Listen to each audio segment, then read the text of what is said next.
Bonjour à tous et bienvenue sur le Mug Nowtech. Aujourd'hui, on va parler de nouveaux Mac qui seront peut-être annoncés à la WWDC.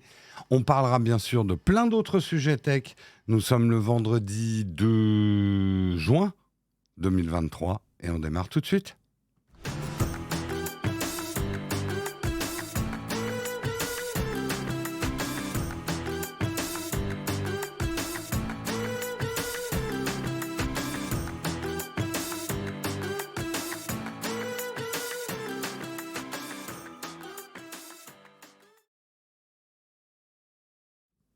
Bonjour à tous, comment vous allez bien? Je suis cadré un peu casquette. Yop.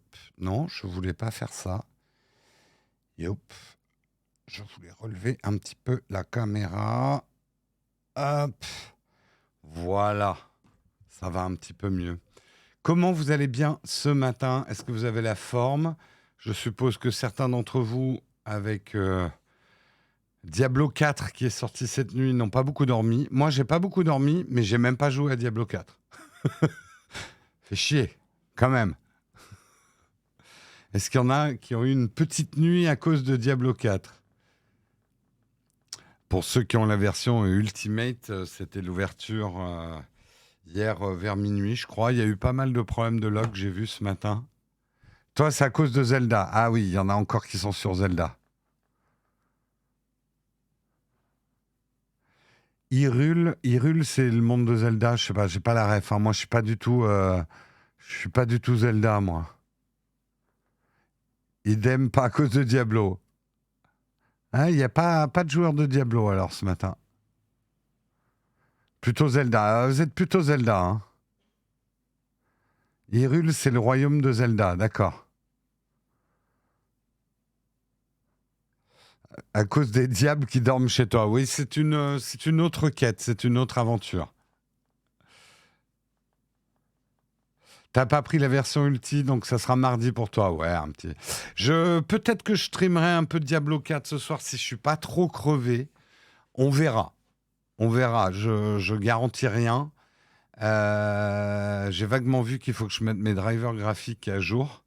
Et on verra s'il y a des problèmes de log ou quoi que ce soit. On verra. J'ai un peu peur aussi que le Shadow soit un peu chargé. Il risque d'y avoir beaucoup de gens qui activent leur Shadow ce soir. On verra ce soir. Toi, c'est la série avec Schwarzy. Oui, je ne l'ai pas encore commencé, cette série.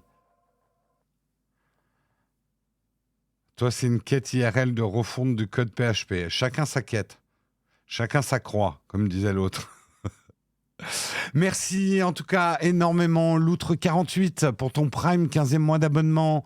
Et merci également, Pat Cyrine, avec ton 4e mois d'abonnement. Merci beaucoup, les premiers contributeurs du matin. Quoi, il n'y a pas encore le train de la hype? Vous dormez ou quoi? Sciatique et triple hernie discale, donc mauvaise nuit. Ah ouais, mon pauvre. Mon pauvre. Écoute, on pense bien à toi. On pense bien à toi. Bon, trêve, on va pas parler de Diablo 4, parce que rien à dire. Hein. Mais on va parler bien sûr de plein de sujets tech. Aujourd'hui, on va parler effectivement des Mac qui seraient probablement annoncés à la en tout cas, c'est des supputations. Peut-être annoncés à la WWDC.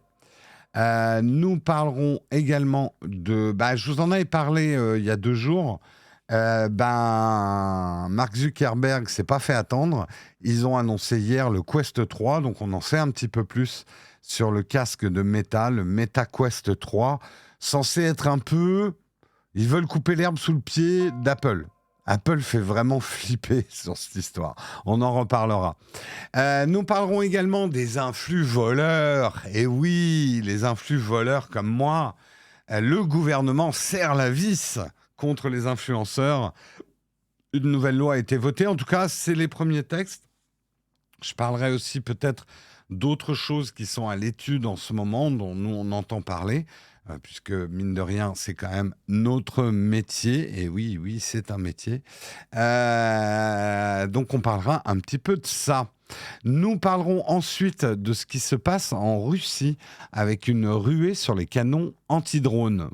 Si vous avez suivi l'actualité, vous savez que des drones sont tombés sur Moscou. Et du coup, on verra ça sous l'angle tech et non pas géopolitique. Il y a une ruée et les particuliers achètent des canons anti-drones. Est-ce que c'est efficace ? C'est ce qu'on verra dans cet article de Courrier International. J'ai oublié de citer les autres titres de presse. Je perds mes habitudes. Le premier article, c'est Frandroid. Le deuxième article, c'est Mac Forever. Le troisième article, ça sera Phone Android. Donc l'article sur les canons anti-drones, c'est Courrier International. Et nous passerons ensuite à un article sur... Alors, article polémique. Pourquoi remplacent-ils leur Android par un iPhone et mon iPad qui arrête pas de se déconnecter ? Ça m'énerve ce truc, j'ai toujours pas trouvé la soluce. Pourquoi les gens abandonnent leur Android pour un iPhone ? Et quelle est la raison numéro 1 ? Eh bien, ce n'est pas la raison que vous croyez. Et nous terminerons avec une tartine, un débat, parce que c'est notre quotidien à tous. Les phrases qu'on déteste dans les mails, et notamment « Je ne sais pas si tu as vu mon dernier mail ». Voilà. Cité en numéro 1 comme phrase passive-agressive qu'on déteste dans les mails. Donc on en parlera presque en fin d'émission. On essaiera de terminer effectivement avec un camp de fac pour discuter entre nous.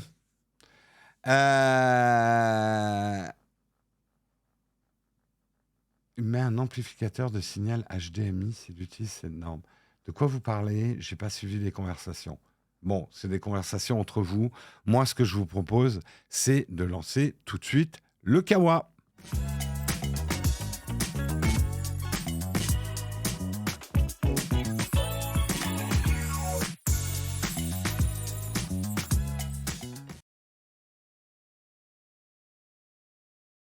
Ah oui, l'HDMI pour l'iPad, il est déjà en HDMI. Le problème vient de... on pense que le problème vient plutôt de la partie USB de cette liaison HDMI, mais sinon, il est déjà connecté en HDMI. Pour la petite histoire, j'ai hâte de voir si Jérôme, il est 9h30, la liste de cette phrase. Je comprends pas ce que vous voulez dire. On va commencer effectivement, on va parler de la WWDC. Déjà pour vous rappeler que lundi soir, donc je crois que c'est 19h, lundi soir 19h, nous serons là avec Guillaume. A priori, on n'a pas d'invité, on veut rester simple parce qu'on a beaucoup de boulot la nuit de lundi à mardi. On fera le live, donc on sera là pour commenter le live en direct. Déjà, je vous annonce que nous, on ne diffusera pas le live pour ne pas se prendre un strike. Donc, il faudra trouver un moyen chez vous d'avoir le live d'un côté et nous de l'autre, si vous voulez des commentaires en direct. On fera une analyse à la fin du live de la WWDC de ce qui a été annoncé, une courte analyse. Pour en discuter un petit peu avec vous. Nous, après, normalement, on enchaîne sur le tournage de la vidéo du résumé de la WWDC, montage dans la nuit, et on va essayer de sortir un résumé le lendemain matin. Voilà, juste pour... C'est pas pour ce... Mais voilà, lundi, ça va être intense. Lundi soir. Donc, on sera là. Notez-le bien dans vos tablettes, vos iPads, bien sûr. Nous serons là lundi soir avec vous. Amenez du monde, amenez des pop-corn, amenez des chips, amenez des chips aux graines de chia si vous êtes dans ce genre de délire. C'est dégueulasse. Et des litres de café, voilà, stock de café. S'il y aura une matinale mardi, ça sera Marion qui vous présentera le mug mardi matin. Donc, ouais, vous allez bouffer de la WWDC dans tous les sens. À mon avis, elle va être longue, cette WWDC. Patitus, je crois assez à cette rumeur que ça va durer 2 heures. Voilà. Et amenez vos subs aussi. Très bonne idée. Amenez vos subs. Go les subs pour nous soutenir. Vous pouvez commencer dès ce matin. préemptivement. Je rappelle quand même qu'on est, on est au début du mois. C'est l'heure de la paye, j'ai envie de dire. Merci d'ailleurs, Saku.net pour ton 19e mois d'abonnement. Merci beaucoup, Deads1975 pour ton 5e mois d'abonnement. Grand merci les contributeurs. Le train de la hype n'a pas encore démarré, mais on ne désespère pas. C'est pas la semaine où il faut pas citer Apple. Non, ça aurait été un peu con qu'on fasse cette semaine-là. Ouais. Ça aurait été un petit peu difficile. À quelle heure on commencera le live lundi soir ? En tout cas, on sera là à 19h. Il est probable qu'on commence un petit peu avant. On va dire que vers 18h, commencez à guetter. Voilà. Commencez à guetter, on devrait arriver. On sera là avant 19h, la keynote commençant à 19h, normalement. J'attendrai bien sûr le SMS de Tim avant de démarrer. Bon, en même temps, de quoi on va parler ? De quoi ils vont parler à la WWDC ? Ça semble se confirmer qu'il y aura le casque d'AR, VR, mais ça, on en a déjà parlé il y a 2 jours. Là, on va parler plutôt des rumeurs côté Mac. Alors, je le rappelle avant qu'il y ait des déceptions lundi soir, la WWDC, n'oubliez pas que c'est la conférence des développeurs. Le focus est surtout fait sur le software, sur le développement. Il est arrivé que Apple présente du hardware à la WWDC, mais ce n'est pas une systématique.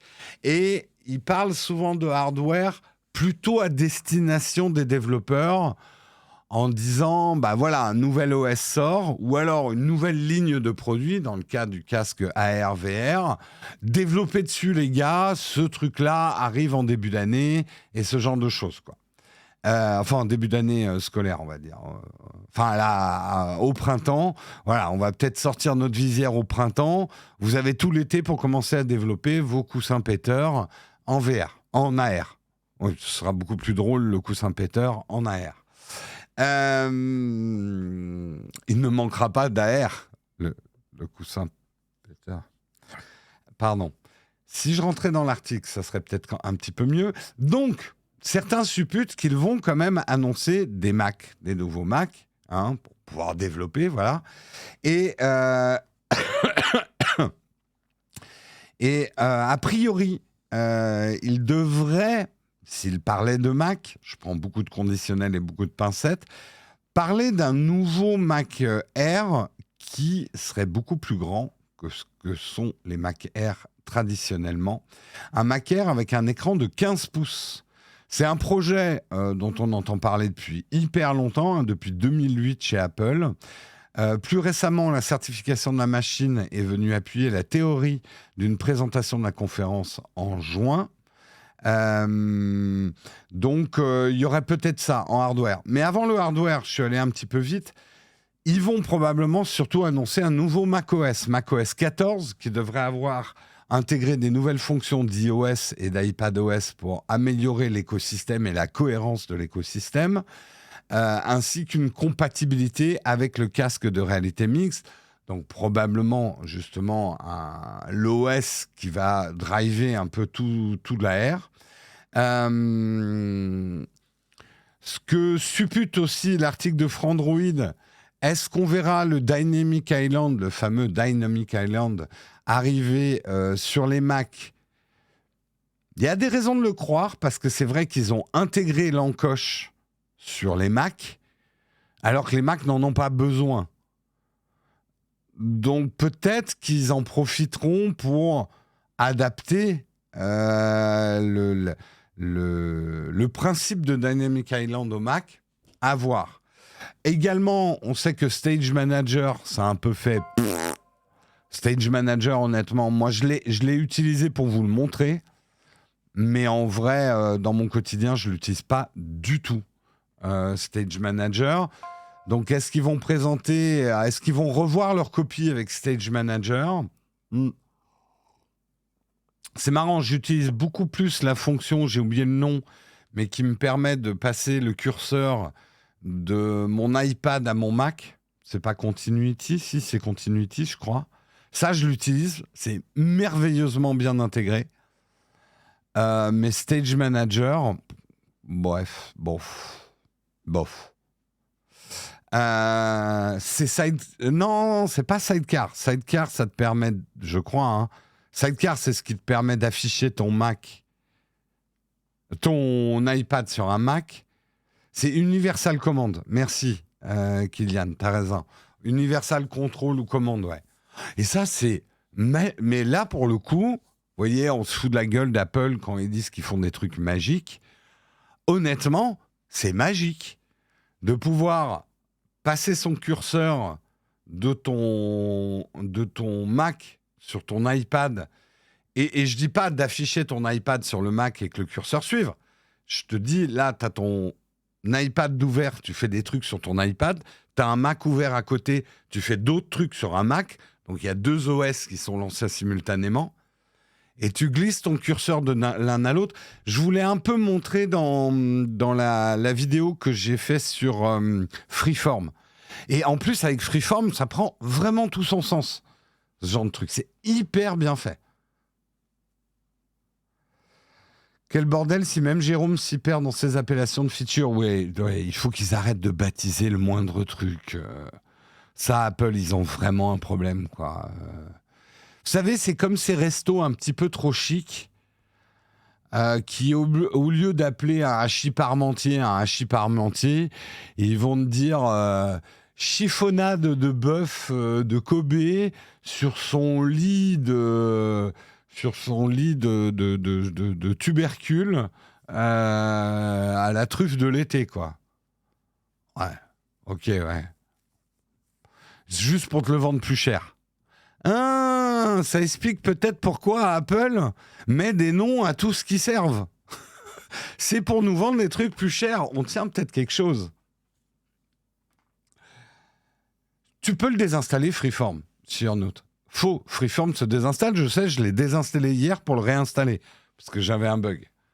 Il se désinstalle tout à fait. Attention aux fake news sur Note. Tu peux tout à fait le désinstaller.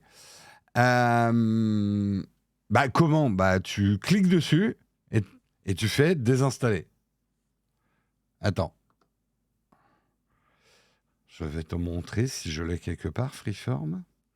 Voilà. Ah oui, mais là, il va me l'ouvrir. Yep.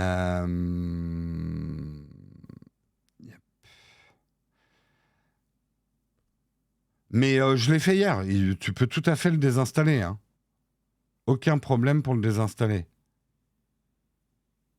Voilà, regarde, je vais te montrer, je viens de le faire en direct.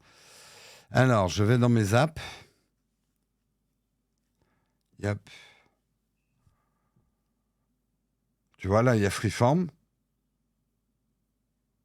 Appuie long dessus, supprimer l'app.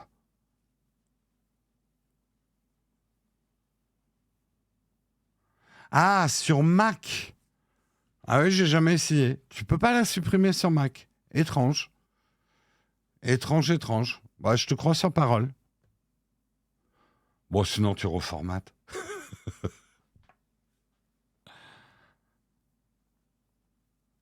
Mais t'es sûr, même c'est impossible sur Mac. Intéressant. Même quand tu vas dans... Tu peux pas le drag and dropper et le mettre à la poubelle.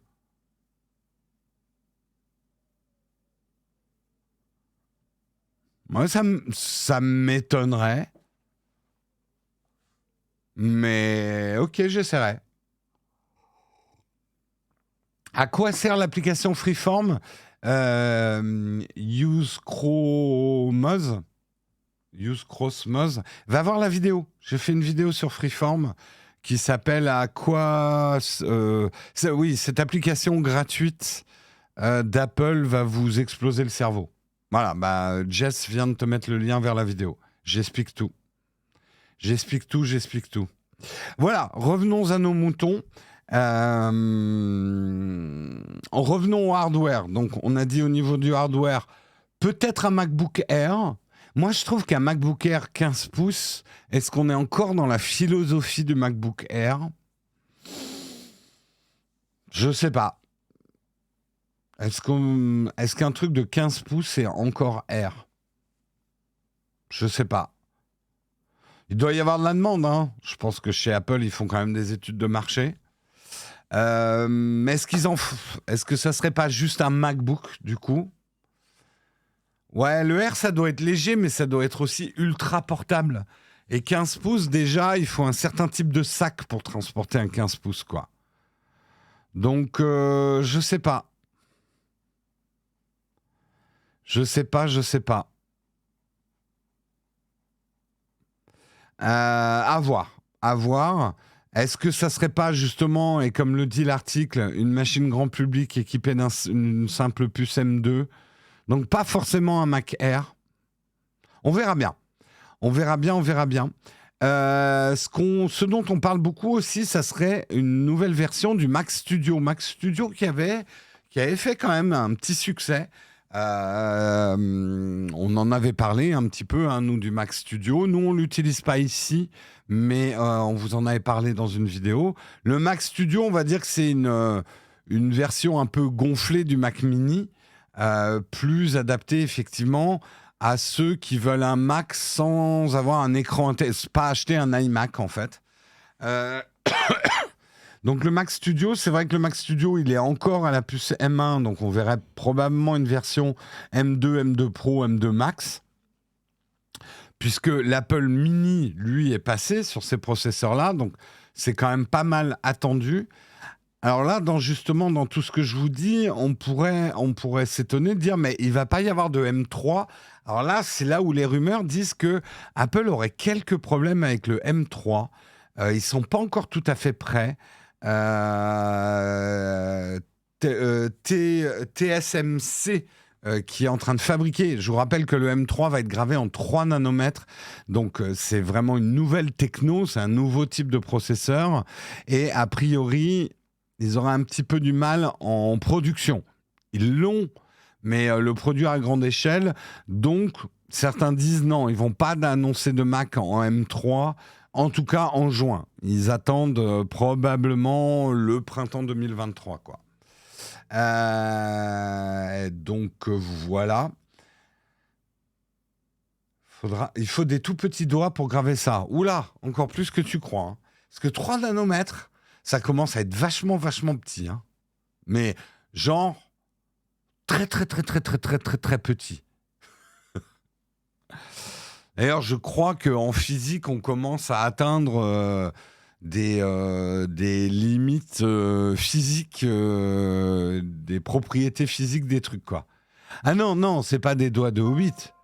C'est des c'est des nano-hobbits. Et ne faites pas de mauvais jeu de mots.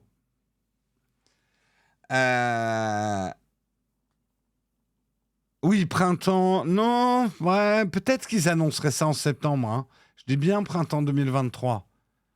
Tu sais, Apple, ils ont une telle puissance industrielle qu'ils sont capables de résoudre des problèmes industriels là où les autres marques, ça leur prendrait 1 an.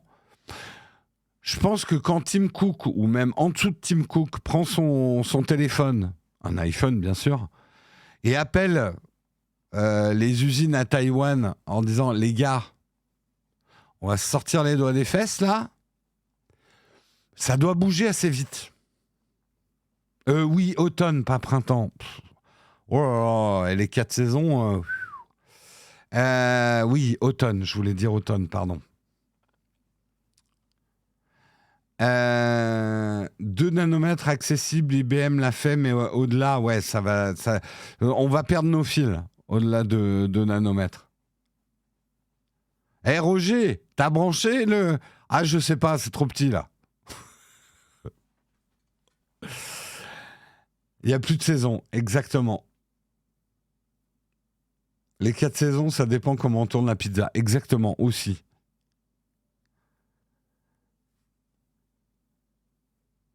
Il manque pas d'air Apple. Exactement. Bon, voilà. Est-ce que vous attendez cette WWDC pour acheter un Mac? Ben moi, je vous conseille d'attendre. Là, il n'y a plus qu'une semaine. Si vous êtes en période d'achat, toujours intéressant de voir ce que Apple prévoit. Peut-être qu'ils annonceront rien au niveau des Macs. Hein. Apple peut nous surprendre. Pas tellement parce qu'ils vont annoncer, mais plus parce qu'ils ne vont pas annoncer, en fait. Et c'est vrai que le studio peut remplir pas mal de besoins en Mac. Aujourd'hui, voilà, vous êtes un studio de création, vous voulez un Mac puissant, vous avez besoin d'un Mac puissant, vous n'avez pas besoin d'un Mac portable, vous n'avez pas besoin d'écran, donc vous n'avez pas besoin du iMac. Et le studio est quand même pas mal. Hein.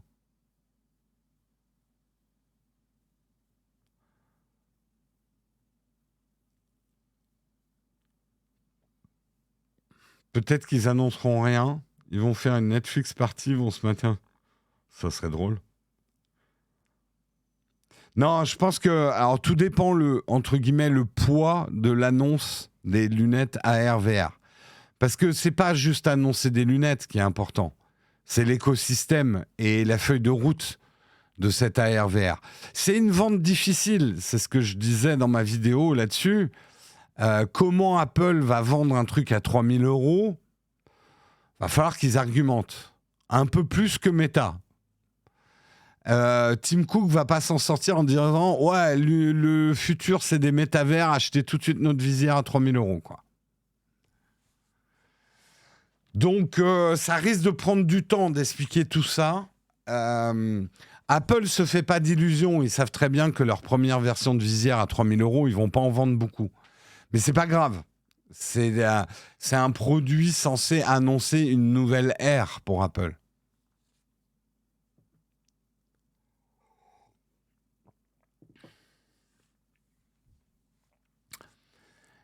Qui va payer le compte Netflix du coup? Tim, tu peux pas partager ton compte Netflix, hein? T'as l'air con, là, hein? Tous les youtubeurs de la planète vont l'acheter. Ah oui, ça c'est sûr. C'est sûr. C'est sûr. Puis vous savez le côté, est-ce qu'on aura l'air ridicule avec notre visière sur la tête, notre casque sur la tête? J'ai envie de dire, après le Dyson, après le filtre à air Dyson sur ta gueule, t'as plus peur de rien quand t'es youtubeur. Oh, oh, le sel du matin. Le sel du matin. C'est vrai que là, une frontière a été franchie hein, dans le respect. C'est clair. Donc, une visière, c'est facile à côté. Justement, ça nous amène au deuxième article sur le clash de Géraud. Oui, je veux pas clasher mes camarades. Honnêtement, Dyson nous l'aurait proposé, on aurait peut-être fait une vidéo dessus aussi, ou un short, ou un truc. Hein. Le truc c'est que Dyson nous l'a pas proposé en OP, hein, le filtre à air de la bouche, là. Donc, franchement, je ne critique pas mes camarades parce que je n'aurais pas la prétention de vous dire non, nous avons refusé de le faire. Non, juste Dyson ne nous l'a pas proposé à nous. Peut-être qu'ils ont eu peur. Peut-être qu'ils ont vu ce qu'on faisait dans le Twitch achat, ils se sont dit non, on va pas l'envoyer à Nowtech.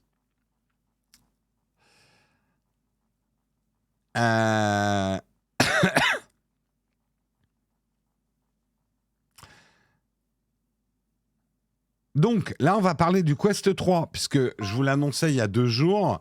Meta était tout oulala. Wow.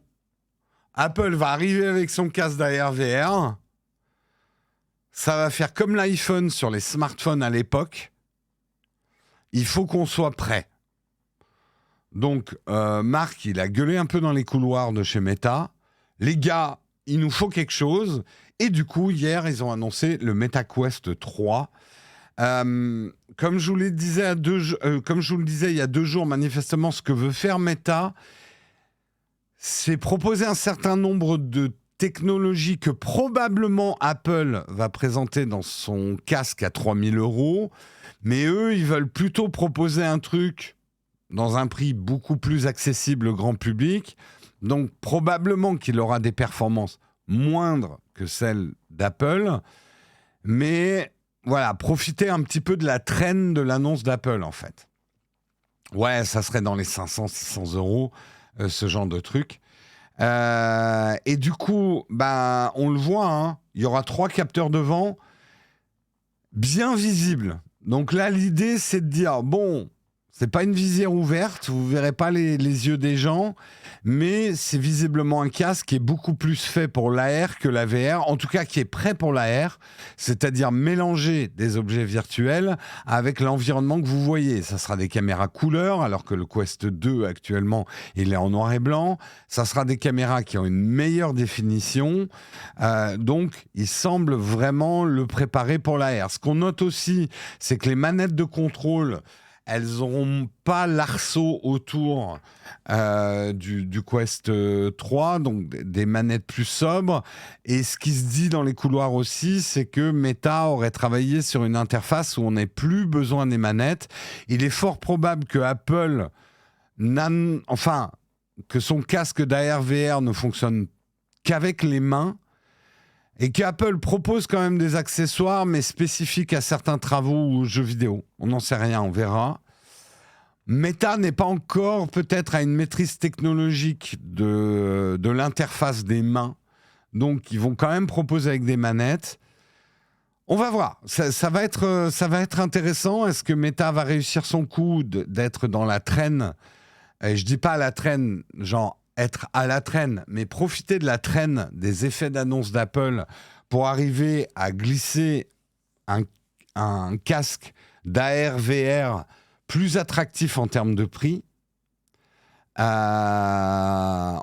verra. Être dans dans l'aspirateur, pas Dyson. Zuckerberg est têtu. Bah, c'est un peu une qualité. En fait, il faut être persévérant. Têtus, pour moi, c'est un défaut. Persévérant, c'est une qualité. La nuance peut être subtile, mais quelqu'un de persévérant, pour moi, c'est quelqu'un quand il sait qu'il faut arrêter avant de devenir têtu. Têtu, c'est celui qui s'enfonce dans une erreur juste parce qu'il est incapable de se remettre en question.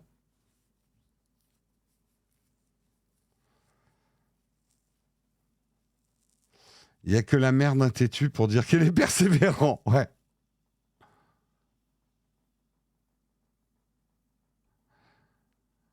Par exemple, tu as été persévérant avec Nowtech. Ouais, mais alors je donne un exemple. En 2017, j'ai failli arrêter Nowtech pour des raisons financières. J'ai pris un certain nombre de décisions, j'ai changé des choses, notamment par exemple l'acceptation des sponsors, parce qu'avant on en avait très peu. Si j'avais été têtu, j'aurais poursuivi jusqu'à faire faillite. J'aurais poursuivi Nowtech tout en refusant quasiment tous les sponsors et je me serais enfoncé dans les sables mouvants de la faillite. Voilà. Donc j'ai été persévérant, mais j'ai su aussi changer certains principes de la chaîne pour continuer, quoi. Les hommes devraient savoir lorsqu'ils sont vaincus. Le sauras-tu, Quintus? Le sauras-tu, Gladiator? Les bonnes refs.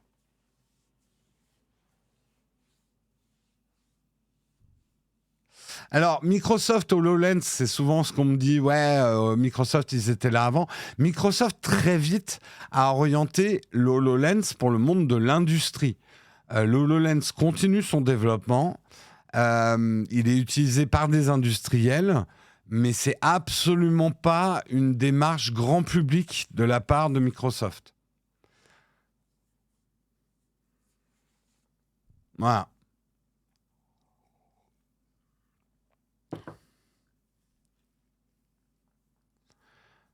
C'est une question intéressante si on veut parler du têtu et persévérant.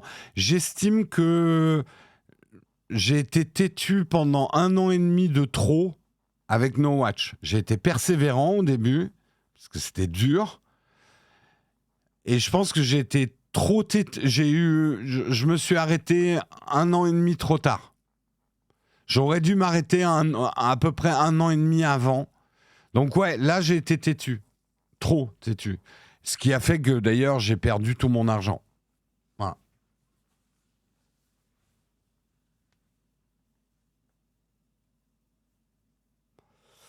Euh,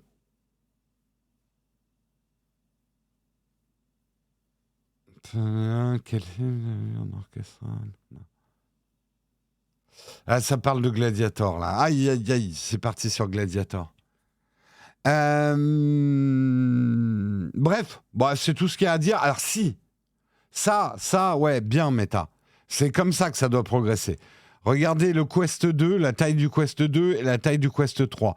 Là, on arrive déjà à quelque chose beaucoup plus fin quand même, probablement moins lourd sur la gueule. Moi, le problème que j'ai, c'est que ça reste un truc fermé. C'est-à-dire qu'une fois que tu mets ça sur la gueule, t'es quand même une taupe aveugle. J'espère que le casque d'Apple offrira, je sais pas, un truc plus visière, vert fumé. Un truc moins, j'ai un mur de plastique devant la gueule. Mais ça va déjà dans le bon sens parce que le Quest 2, il est, pour moi, même s'ils l'ont beaucoup allégé, ça reste trop lourd pour être confortable quand même. Ça reste trop lourd pour être confortable. Donc là, je dirais que le Quest 3, il fait déjà envie en termes de poids. Après, il y a encore la lanière sur le dessus de la tête. Moi, supputation, je pense que le casque d'Apple n'aura pas la lanière au-dessus de la tête et que des fabricants tiers en proposeront une qui s'adaptera. C'est-à-dire que peut-être qu'il glissera un petit peu plus sur notre visage parce qu'il aura juste un bandeau, mais je vois pas Apple sortir un bandeau qu'on mette sur le dessus de la tête. Mais après, ils laisseront des fabricants tiers nous vendre des bandeaux qu'on peut mettre sur le dessus si on fait un jeu où on bouge beaucoup pour plus de stabilité, quoi. Pourquoi ? Parce que c'est vraiment trop moche, le bandeau sur la tête, sur le dessus de la tête. Bon, tu me diras, quand on voit la housse qu'ils ont fait pour les AirPods Max, ils sont capables de faire des trucs complètement immondes, Apple. Donc, on verra.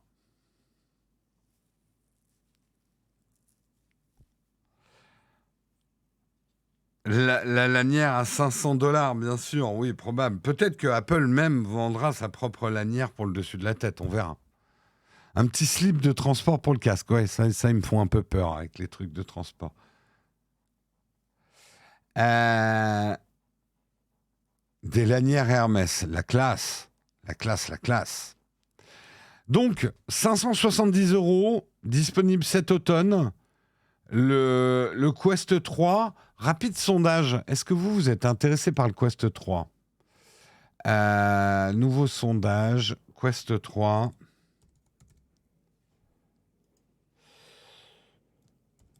Oui. Mouais. Bof. Et Burk.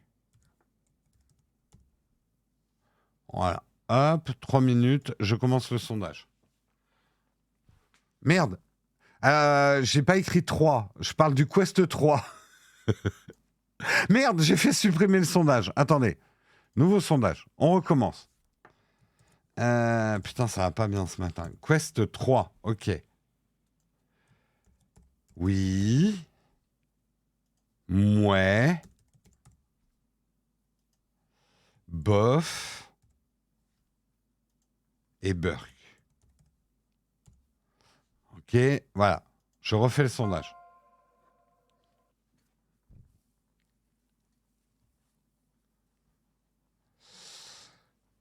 Donc, comment vous votez ? Vous êtes plutôt dans le Burk. Pour l'instant, 49% Burk. Bof, 29%. Le oui, pas beaucoup d'enthousiasme, hein. Quand même 10%. On va dire que ça tire son épingle du jeu. Le moi est à 14%. Mais bon, globalement, on va dire le scepticisme triomphe. Avec 38% pour le Burk, 36% pour le bof. C'est juste un produit. Pourquoi en être dégoûté ? Non, mais c'est vrai. Écoutez, Fengaer, soyez rationnels, les gens. Ça se partage beaucoup entre le bof et le Burk, hein, quand même. Hein. c'est clair qu'on va tous réagir aussi par rapport à ce que propose Apple. Et n'oubliez pas, Apple peut sortir une merde. Ils l'ont déjà fait. Apple peut se planter sur toute la ligne. Peut-être que Apple va vraiment faire un truc où on va être là. Hein? Non, mais non! Non, non, non! Surtout que le truc va être quand même à 3000 boules. Donc, Apple peut se planter violemment. Hein. Alors, je suis d'accord que les casques VR sont un marché de niche. Je ne suis pas d'accord sur les casques AR. En tout cas, l'AR, moi je vous l'ai dit, 3000 €, si ce casque me permet d'afficher un immense écran bien calibré sur mon bureau sans devoir avoir physiquement cet écran sur mon bureau, déjà j'achète. Moi, dans mes usages, ça répondra à un besoin. D'avoir un grand écran bien calibré sans devoir me trimballer un grand écran. Parce que l'avantage pour moi, c'est que du coup, je pourrais utiliser ce grand écran où que j'aille. Rien que ça, si c'est bien implémenté en réalité augmentée, un bon écran en réalité augmentée, moi, personnellement, c'est un argument d'achat. Et même à 3000 €. Non, je te parle même pas de la puissance d'un MacBook Pro. Je te parle juste de l'écran. C'est-à-dire qu'il soit connecté à mon Mac, donc j'aurai mon Mac physiquement, mais au lieu de connecter mon Mac à un écran physique et de devoir trimballer un écran physique, il serait relié à un écran virtuel qui s'afficherait sur mon bureau, voire même avec un clavier virtuel, même si je crois assez peu au confort de tapoter sur la table avec ses doigts. Pourquoi pas une souris virtuelle, mais bon, j'en aurais pas besoin parce que je peux bouger avec les mains. Voilà, rien que ça, j'achète.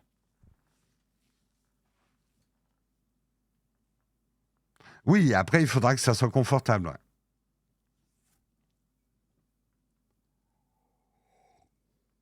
Ouais. Et tu vois, ça, c'est ce que j'expliquais dans ma vidéo. Ça répond à un besoin concret et non pas à un besoin vaporeux de s'évader dans des univers virtuels comme Meta a fait avec le métavers.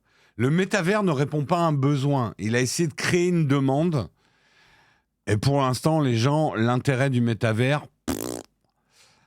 Par contre, tu dis aux gens, vous pouvez avoir virtuellement un écran absolument gigantesque chez vous sans devoir l'avoir physiquement. Ça, c'est une réponse concrète à une demande de pas mal de monde.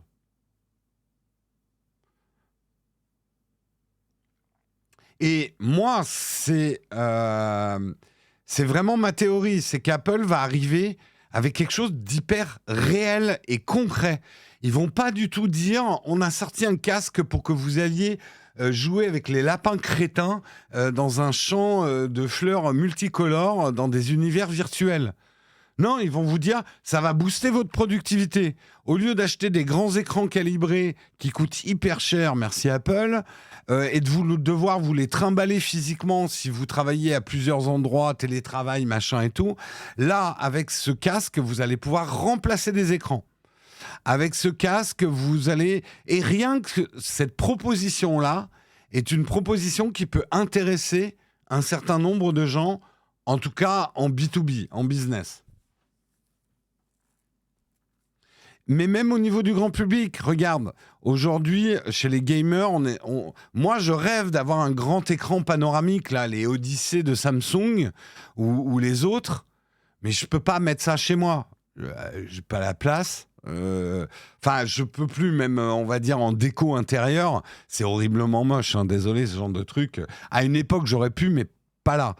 En plus, comme je vais probablement passer quelques semaines par an en télétravail en Bretagne, si tu me dis avec ce casque, je peux avoir un écran de la taille que je veux, même sans bord, du coup, c'est un écran virtuel pour pouvoir jouer à mes jeux vidéo dans les meilleures conditions et même regarder des films comme sur un écran de cinéma,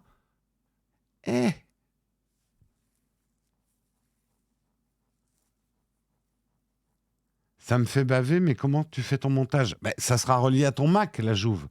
Il faudra que tu achètes un Mac, bien sûr. Faudra que tu achètes un Mac, bien évidemment. Moi, je suis allé un peu trop loin dans ma vidéo en disant que ce truc remplacera à la fois ton Mac et ton écran. Jérôme, plus raisonnable, Jérôme de droite, va dire il est probable que la première version de cette visière d'Apple simulera en AR les écrans, déjà dans un premier temps.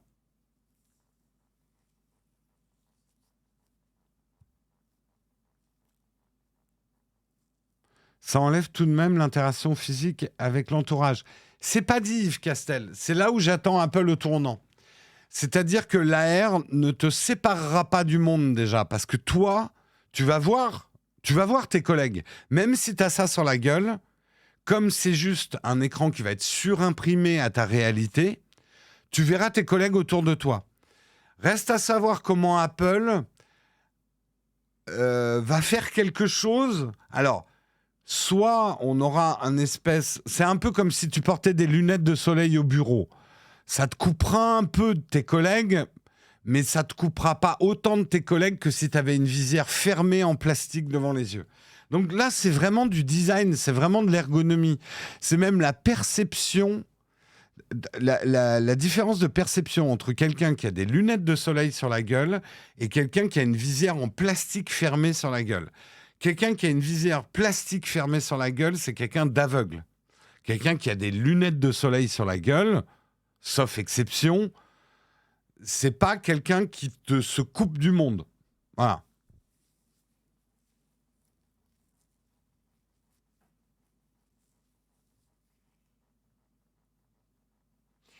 Ouais, est-ce que Apple va mettre des yeux type Avatar? Mais ça serait creepy. Moi, ma théorie, c'est qu'ils ont plutôt une techno d'affichage sur un verre fumé. Mais on verra. Donc, on verra un peu comme des lunettes de soleil pas trop pacifiantes. On verra quand même tes yeux. Bon, toi, tu seras en train de regarder des trucs surimprimés sur ta réalité, mais tes collègues verront quand même un petit peu tes yeux et tes mouvements d'yeux. Voilà. On verra.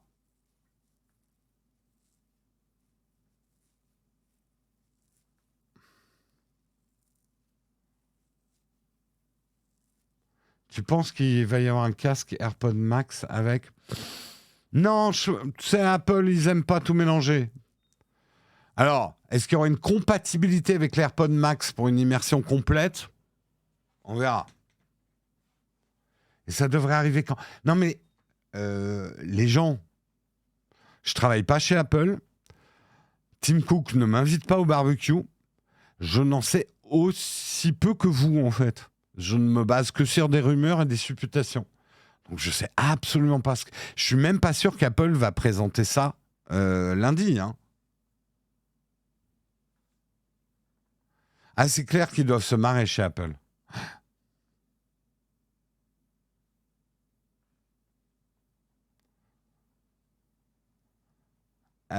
Donc on verra ça lundi. J'ai envie de dire, gardez vos questions jusqu'à lundi. Ça va, c'est pas loin lundi. Hein. Jouez à Diablo 4 en attendant. On passe au prochain article. Sortons un peu de ces visières. Je sais que vous avez envie d'en parler. De ces visières, de ces casques, de ces masques, de je sais pas comment on doit les appeler. Non, on a tranché hier, on appellera ça des casques. On va parler des influenceurs et surtout des influx voleurs. Hein. Vous le savez, nous sommes des influx voleurs. Alors que 60% des influenceurs contrôlés par les autorités ne respectent pas la loi en matière de promotion en ligne, il est urgent pour le gouvernement de s'attaquer au problème en définissant clairement les contours de cette activité naissante. C'est précisément ce que viennent de faire les députés en adoptant à l'unanimité un nouveau texte de loi. Une unanimité en ce moment au Parlement, déjà, c'est pas mal. C'est pas mal. C'est précisément ce que viennent de faire les députés en adoptant à l'unanimité un nouveau texte de loi. La validation par le Sénat devrait avoir lieu dès aujourd'hui, donc ça peut aller assez vite. Ce texte se veut beaucoup plus précis en matière de pratiques à appliquer, notamment concernant les domaines qui peuvent ou non faire l'objet d'une promotion. Donc, c'est pas l'ensemble de la loi. Je vous en parlerai justement à la fin, ce qui n'est pas dit dans l'article. Mais on va dire c'est déjà les mesures les plus urgentes contre le phénomène des influx voleurs. Ainsi, il sera désormais interdit pour les influenceurs de vanter les mérites d'un produit affilié à la nicotine, ce qui comprend également les cigarettes électroniques. Donc, il n'y aura plus... et alors, je ne sais pas comment ils vont trancher ça. Et ça risque de faire grincer des dents pas mal d'influenceurs. Parce que moi, je l'ai constaté notamment au Battle for, et si vous regardez Twitch, beaucoup d'influenceurs utilisent des cigarettes électroniques pendant qu'ils font leur live. Et moi, alors après, pour avoir mes propres problèmes avec des addictions, je comprends que quand tu streams pendant 4 heures, c'est pas facile de se priver de ton addiction, mais je trouve pas que ça envoie un message à des gens plus jeunes de voir ces streamers dans leur nuage de fumée, parfum bubblegum, non, j'exagère, dans des nuages de fumée de leur cigarette électronique. Je sais pas.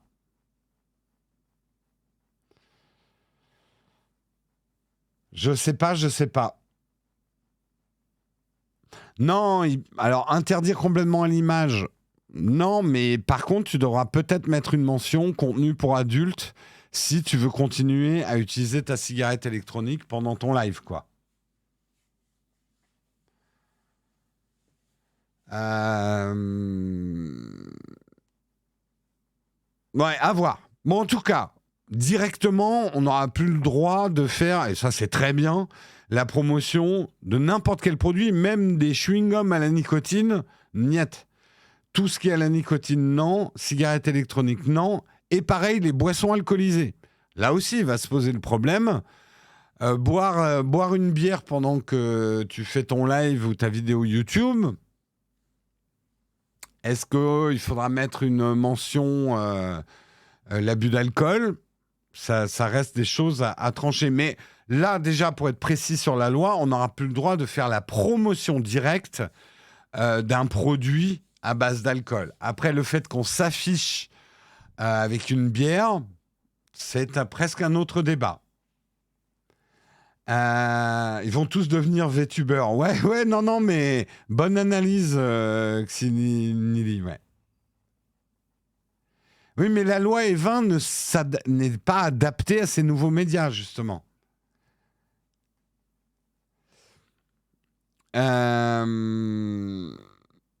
Ouais, non, mais vous le voyez peut-être pas, mais ce que tu dis est tout à fait vrai, Briffon.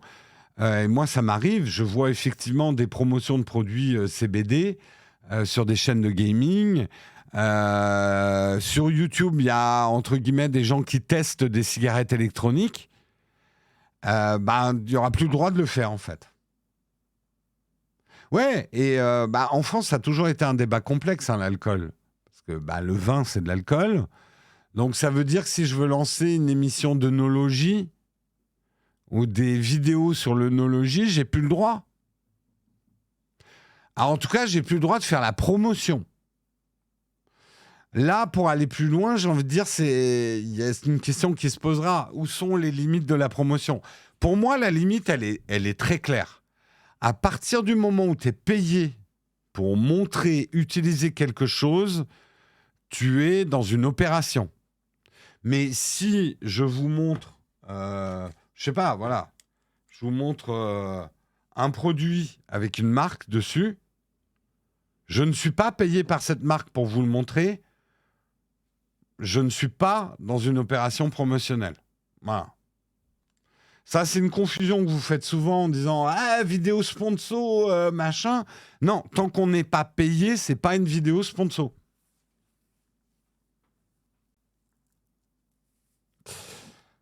Alors, Eric versus Razor, je suis pas d'accord avec toi sur les cigarettes électroniques.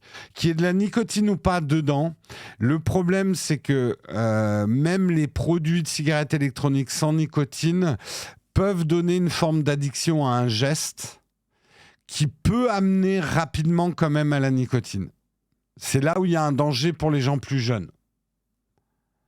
Je suis d'accord avec toi qu'il y a des produits, alors après, qui ont peut-être d'autres dangerosités, mais qu'il y a des produits sans nicotine pour cigarettes électroniques.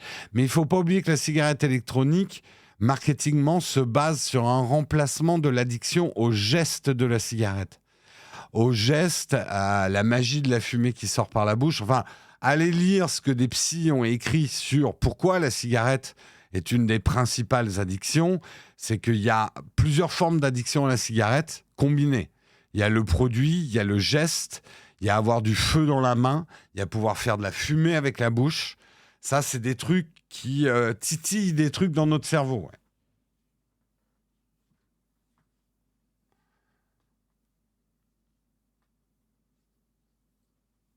T'as fini de faire de la pub à Sony? Je ne suis pas payé par Sony.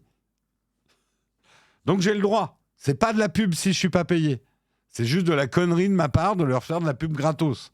Mais vous pouvez pas me dire que je suis en train de vous faire de la pub cachée si je montre une marque à partir du moment où je suis pas payé par cette marque.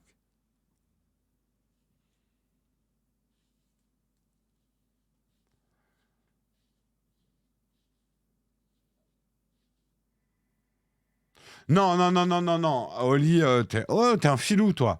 C'est pas parce que t'es payé après que t'es pas payé. Non, non. C'est une nuance que tu peux pas faire. Genre, je fais les vidéos, ne me payez pas Dyson. Vous me payerez dans 6 mois. Et comme ça, je suis honnête. Non, non, non, non. T'es payé quand même si c'est 6 mois après. Non, non, ça marchera pas. Comment savoir si t'es pas payé? Et là, je vous le dis, je vous le redis encore une fois, si vous soupçonnez un influenceur de faire de la publicité cachée, c'est-à-dire d'être payé par une marque pour en faire la promotion, si vous avez un doute, vous devez, sur votre devoir, contacter la DGCCRF, la concurrence et fraude, là.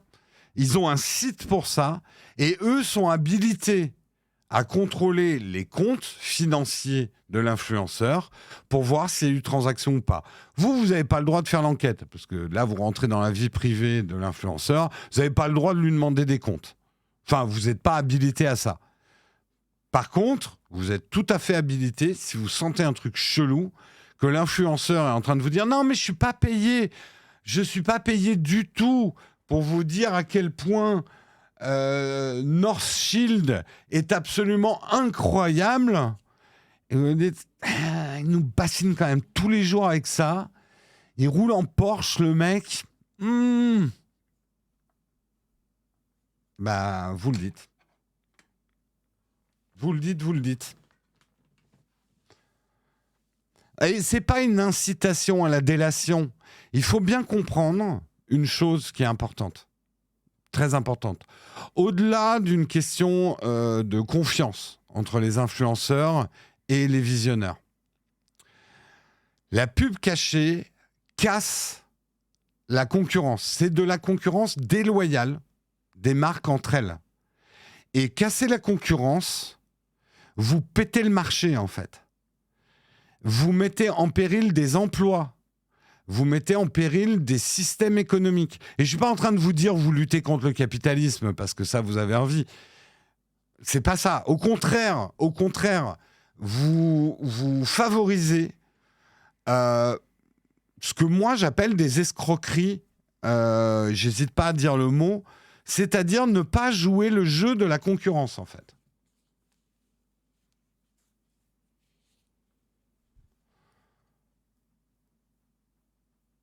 Bah, ils ont fait un site, la DGCCRF, pour que vous alliez reporter si vous trouvez qu'il y a une anomalie dans la manière qu'un influenceur a de mettre en avant un produit, vous leur dites. Après, est-ce que ça sera efficace? Je n'en sais rien, mais au moins, je vous ai dit ce qu'il fallait faire. Je continue dans ce qui sera interdit. Il sera interdit également de parler de médecine alternative. Donc, les trucs, les jeunes intermittents, là, je parle pas des jeunes qui sont intermittents, je parle du jeune ne pas manger. Tous ces trucs-là, pseudo... On va pas rentrer dans le débat de qu'est-ce qui est la médecine alternative, mais en gros, ils n'auront plus le droit d'évoquer des méthodes de médecine alternative ou encore d'inciter à une opération chirurgicale. Ouf!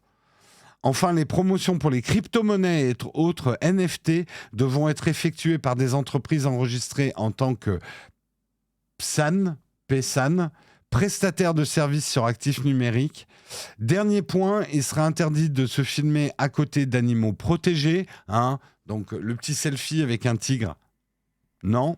Sauf si ces derniers sont détenus par un établissement autorisé. Donc, Zoo de Vincennes, derrière la vitre, avec le lion, t'auras le droit. Les influenceurs qui enfreindront ces règles s'exposent à une amende de 300 000 €.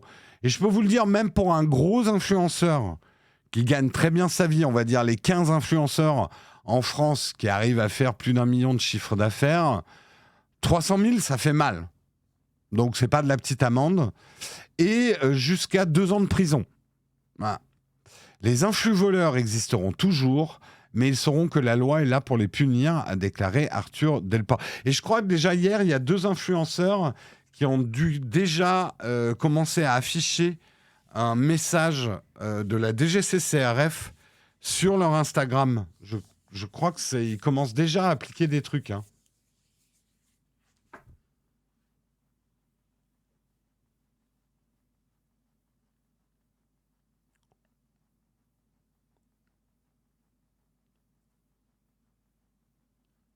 Ouais, 2 mecs de la télé-réalité. Alors, juste que vous compreniez, ces premières lois sont clairement à la visée d'un certain type d'influenceurs, ceux qu'on appelle, et c'est dégueulasse pour ceux qui sont honnêtes et qui sont dans ce cas-là, mais ceux qu'on appelle souvent les influenceurs de la télé-réalité. C'est vrai, c'est un peu dommage qu'on les ait appelés comme ça parce que c'est stigmatiser finalement un groupe de gens, mais c'est vrai qu'il y a eu beaucoup d'excès de gens qui venaient de la télé-réalité et qui derrière embrayaient sur des influences, sur des produits un petit peu chelous. Donc ça, c'est le premier target. Mais n'oublions pas qu'il y a aussi des lois, et je le sais parce qu'on est en train d'en parler, nous, on va dire en tant qu'agence d'influenceurs, il est fort probable, on verra exactement les textes, que par exemple, vers la rentrée, vous voyez par exemple sur les vidéos de Nowtech, le moment où on fait le sponsor, on aura peut-être... Alors nous, déjà, on avertit avant, on vous dit vidéo sponsor, etc. Mais il y aura peut-être une obligation de plus qui sera d'afficher publicité le moment où vous faites de la publicité. Ce qui veut dire qu'une vidéo sponsor qui est intégralement de la publicité, le tampon sera intégralement sur la vidéo. Ce que moi, je trouverais très bien. Mais alors, je peux vous dire que ça fait grincer des dents, ça.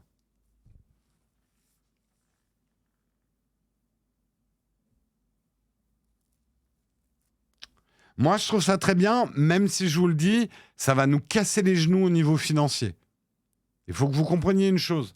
La vidéo dédiée, la vidéo sponsorisée où on est payé pour tester un produit, ça nous rapporte beaucoup, beaucoup, beaucoup plus d'argent que de parler pendant 1 minute d'un produit au milieu de la vidéo.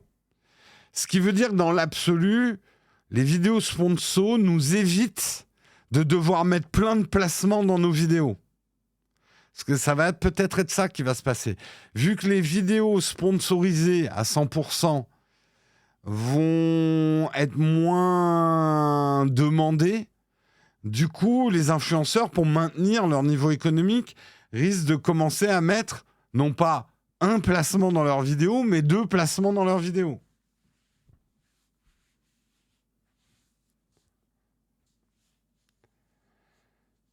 Non, je ne vous donnerai pas les tarifs des opérations et combien ça coûte une vidéo, parce que d'abord, je respecte la concurrence. Et donc, je n'ai pas à donner mes prix à la concurrence. Ça fait partie de la concurrence. La concurrence doit être un sport loyal.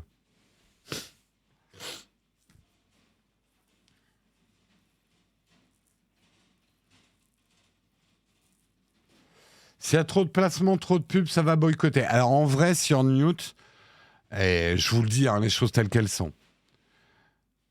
En fait, vous allez toujours avoir au maximum 10% des gens qui vont se plaindre qu'il y a trop de pubs et qui vont arrêter de regarder qu'il y a trop de pubs. Donc au pire, tu vas perdre 10% de ton audience. Mais la réalité des faits, la réalité des chiffres, c'est que même augmenter la publicité, mettre plus de publicité sur un contenu, fait pas baisser l'audience. On est dans le déclaratif, tout le monde va dire, c'est comme Netflix, tout le monde dit, on va se désabonner, c'est scandaleux ce qu'ils font, mais dans la réalité, très peu de gens, et ça, toutes les études publicitaires le montrent, augmenter la publicité à la télé, regarde la pub à la télé, là on est en train de se plaindre qu'il y a trop de pubs sur YouTube, et je suis d'accord, bien pour ça que je suis content d'avoir YouTube Premium, mais même aujourd'hui, la pub sur YouTube, ça n'a rien à voir avec les couloirs de publicité qu'on se prend à la télé. Et ces couloirs de publicité qu'on se prend à la télé, ils sont là depuis longtemps, ils n'ont jamais fait baisser l'audience. Donc, il y a le boycott déclaratif des gens qui disent « Ah, trop de pubs, on va arrêter de regarder vos vidéos ». Mais en vrai, ça a très peu d'impact. Ça a très très peu d'impact sur l'audience. L'audience télé chute depuis 10 ans, pas à cause de la pub. Elle chute à cause de l'arrivée des nouveaux médias audiovisuels, mais pas du tout à cause de la pub. Donc, je ne suis pas du tout d'accord avec ton analyse sur Newt et je te donne un éclairage que, voilà. Après, libre à chaque influenceur d'abuser ou pas de ses formats publicitaires. Bref, faut que vous compreniez que c'est... En gros, c'est le business model. La pub, aujourd'hui, permet aux influenceurs, les créateurs de contenu, comme ils préfèrent s'appeler, de vous faire du contenu gratuitement. Non, c'est du contenu contre de l'espace de cerveau disponible. On ne va pas se cacher derrière notre petit doigt. Moi, je préfère... la pub, la pub a cette vertu, c'est qu'elle permet de produire du contenu que vous n'avez pas à payer directement. Voilà. Et aux créateurs de contenu de vivre de leur contenu. Le problème, c'est que quand vous pensez à ça, vous partez tout de suite dans ceux qui gagnent énormément d'argent. Je n'arrête pas de vous le dire, chez les influenceurs, ceux qui gagnent énormément d'argent, c'est une toute petite minorité. La plupart des créateurs de contenu sont plus dans des modes survie économique avec la pub, leur placement et les trucs. Mais vous pensez tout de suite à Squeezie, vous pensez que tout le monde est Squeezie. Je peux vous garantir que non. En fait, les gens qui réussissent vraiment à faire des gros business dans la créateur de contenu, il y en a moins que des chanteurs qui réussissent en France. Voilà, pour vous donner un petit peu l'ordre d'idée.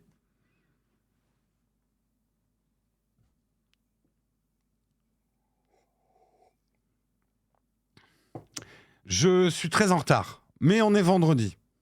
Donc on s'en fout. Rapidement, non mais je vais quand même faire rapidement les articles qui restent.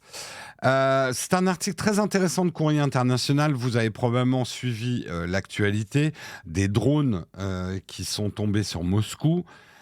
Et du coup, ça a engendré tout un marché de particuliers et de particuliers riches qui achètent des canons anti-drones.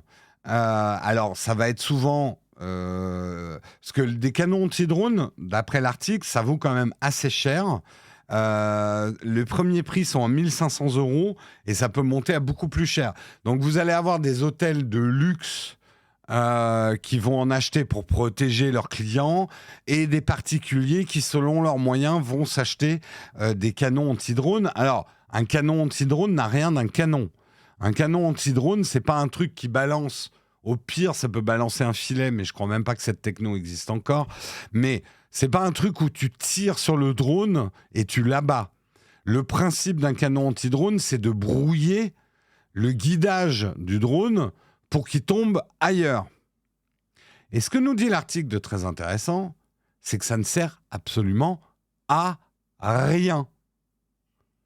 Les drones qui sont tombés sur Moscou sont pas du tout des drones guidés. Ce sont des drones qui se guident eux-mêmes. Ils sont en mode silence radio. Donc, tu peux brouiller tout ce que tu veux. Eux, ils vont pas se brouiller. Donc, la seule manière de se défendre efficacement contre ce type d'attaque au drone, c'est la bonne vieille DCA. Alors, la bonne vieille DCA, hein, c'est pas non plus les canons avec des manivelles comme pendant la Deuxième Guerre mondiale où on essayait de tirer sur les bombardiers. La DCA, maintenant, c'est quand même assez sophistiqué. Mais aujourd'hui, ça ne sert absolument à rien d'acheter un canon, un drone. En fait, les brouilleurs de drones ne serviraient que pour des drones artisanaux, c'est-à-dire, par exemple, un vieux DJI Phantom avec une grenade accrochée dessous. Là, oui, vous arriverez peut-être à le brouiller pour pas qu'il vous tombe sur la gueule. Seul problème, il risque de tomber sur la gueule du voisin. La DCA, c'est défense anti-aérienne. Canon anti-aérien, ouais. Donc voilà. Moi, je trouve que c'est intéressant d'avoir un petit regard technologique sur des choses de l'actualité. On est passé à un autre sujet. Ah oui, non, vous parlez d'autre chose. Si vous voulez, on parlera à la fin des créateurs, hein, si vous voulez en reparler. Hein. Parce que je sais que vous avez tous des solutions miracles pour les créateurs.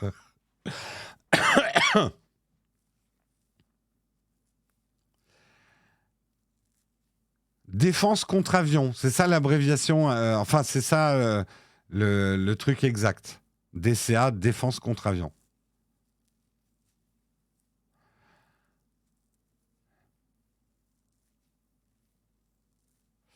Abréviation de défense contre les aéronefs. Oh là, ça se précise. Dollar cost average.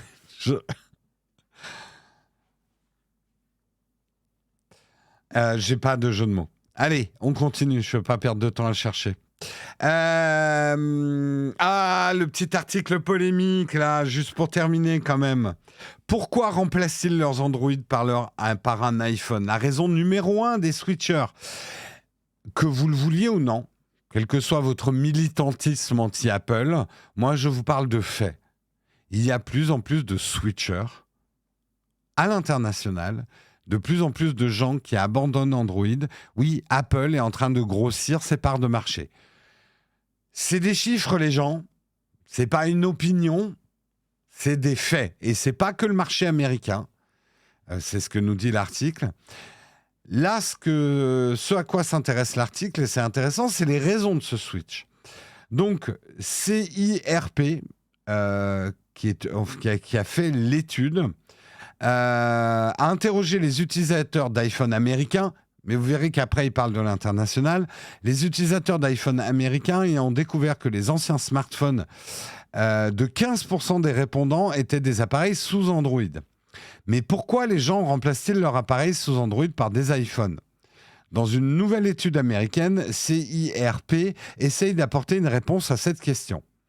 Et contrairement à ce qu'on pourrait croire, parce que peut-être certains d'entre vous sont déjà en train de dire « Oui, mais c'est à cause de iMessage ». Vous savez, le fameux truc de la bulle bleue et de la bulle verte.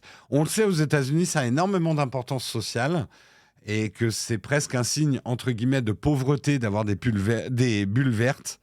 En France, on a beaucoup moins le phénomène. Mais, contrairement à ce qu'on pourrait croire, la majorité de ces switchers n'ont pas basculé vers iOS pour utiliser iMessage.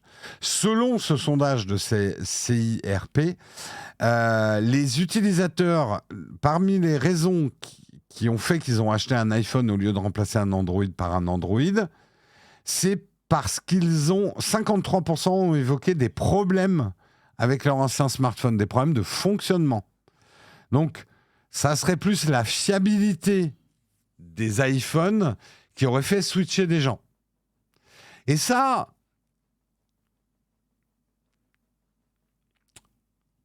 je sais que certains d'entre vous vont me dire, mais les Android sont aussi fiables que les iPhones quand on sait les utiliser. Et justement, c'est quand on sait l'utiliser qui change tout. Si vous êtes un bidouilleur, vous n'avez aucun problème avec Android.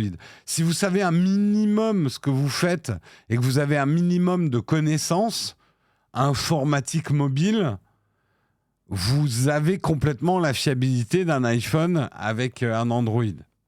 Mais quand vous n'y connaissez rien, et c'est pas grave de rien y connaître là-dedans, hein, parce que peut-être que vous êtes très fort dans un autre domaine, hein, et c'est là où Apple est très fort. T'as vraiment besoin de zéro connaissance pour utiliser un iPhone. Vraiment. Et c'est intéressant de voir que quand même 53% des gens qui ont lâché Android pour venir sur iOS, c'est la fiabilité, leur principal argument en fait. Non, mais j'ai jamais dit qu'il fallait être informaticien pour utiliser Android. Mais Android, si tu ne veux aucun problème, si tu as un plantage, si tu veux savoir redémarrer et que ça se reproduise pas, faut un tout petit peu savoir mettre, je dis bien un tout petit peu, c'est pas grand-chose, mais un tout petit peu mettre les mains dans le cambouis. Je vous garantis que vous avez beaucoup moins besoin de ça sur iOS. Par contre, effectivement, le jour où vous avez un gros plantage sur iOS, vous êtes super mal. C'est que c'est grave, généralement. Mais je sais que plein de gens me disent « Mais non, moi, ça m'arrive jamais, ce que tu dis, Jérôme. » Alors, soit c'est vous qui êtes de mauvaise foi, soit c'est moi qui suis de mauvaise foi. Mais moi, je vous livre mon expérience et je ne vous mens pas. Je suis peut-être un influx voleur, mais je ne suis pas un influx menteur. Chaque fois que j'utilise de manière un petit peu poussée un Android,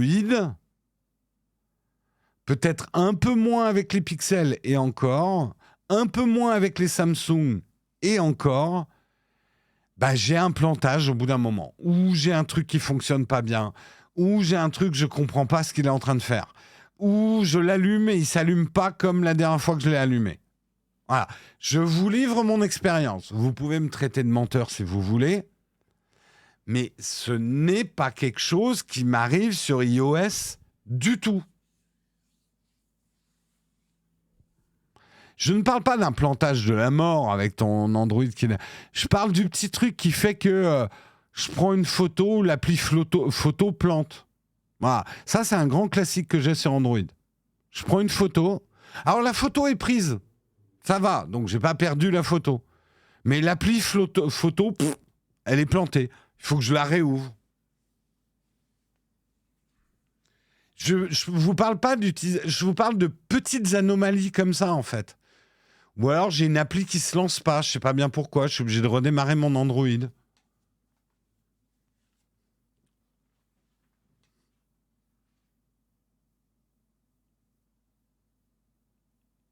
Et ça, bah, c'est bien que tu abondes dans mon sens. Je pense que certaines personnes ne comprennent pas ce qu'on dit parce qu'ils ne connaissent pas iOS. Il y a Chronicle nous dit « Non mais je ne suis pas très doué sur Android, je sens vraiment une différence depuis que je suis passé sur iOS.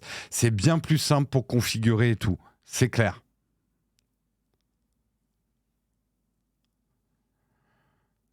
Toi, tu as iPadOS 16 et j'ai frisé récemment plusieurs fois. Ah, ok. Je dis pas qu'on n'a jamais de plantage sur iOS, hein, on en a, ça serait de mauvaise foi aussi.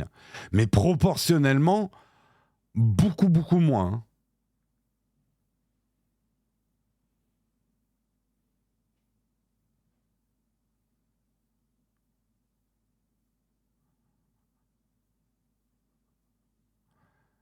Moi, je dois jamais démarrer mon Android moi-même, il le fait de lui-même chaque matin. Mais bref, je trouvais que ça donnait en tout cas un regard particulier. Et au niveau de l'international, ce que dit aussi cet article, c'est que le phénomène de switch Android et iOS, c'est vraiment à l'international et c'est pas un petit phénomène. Luca Maestri, qui est le directeur financier d'Apple, a annoncé effectivement qu'il y a une tendance à avoir beaucoup de switchers. Ils récupèrent pas mal de parts de marché sur Android en ce moment. Donc, ça vous plaît peut-être pas d'entendre ça. Vous n'avez pas envie d'entendre ça. Moi, je vous parle des faits. les parts de marché d'Apple versus Android augmentent.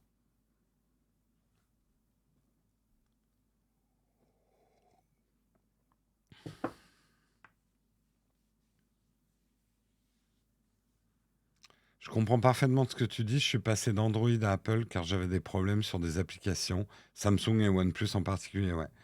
Tous mes potes qui bidouillent pro Apple ont tous un Android dans leur poche. Ah oui, oui. Les bidou... euh, Quelqu'un qui aime bidouiller va toujours préférer Android parce que tu es beaucoup plus libre dans Android. Tu fais ce que tu veux. Quelqu'un qui n'aime pas bidouiller, mais il faut que vous arriviez à comprendre qu'il y a des gens qui n'aiment pas du tout bidouiller. Et moi, j'aime pas bidouiller mon smartphone. À la limite, changer l'image. Oh, d'ailleurs, j'en ai une super. Changer l'image derrière l'écran, c'est la seule bidouille maintenant que je m'autorise sur mon smartphone. Vous avez vu, je sais pas si on voit bien. On dirait que mon iPhone, il est transparent. C'est cool, hein. Bien geek, quand même. Voilà, le reste, j'ai pas le temps de bidouiller mon smartphone, quoi. Et j'ai pas envie, en fait.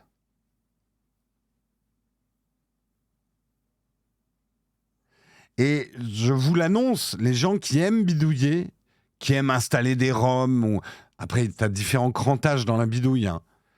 Vous êtes une toute petite minorité. Vous êtes le nanomètre du marché des smartphones.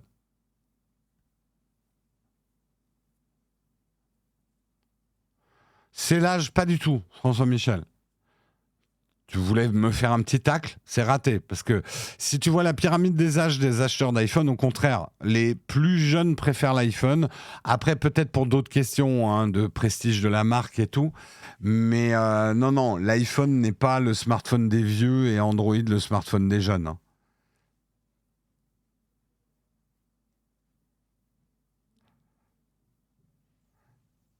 Donc voilà, moi je vous livre la vérité, la réalité. Après la vérité, c'est un autre débat. Allez, je vous propose sans transition, on passe rapidement à la tartine. On va essayer de la faire un peu vite, la tartine. Je pense que l'émission va se terminer effectivement relativement tard, mais pas trop tard quand même, parce que j'aimerais bien quand même faire un camp de fac. C'est parti pour la tartine.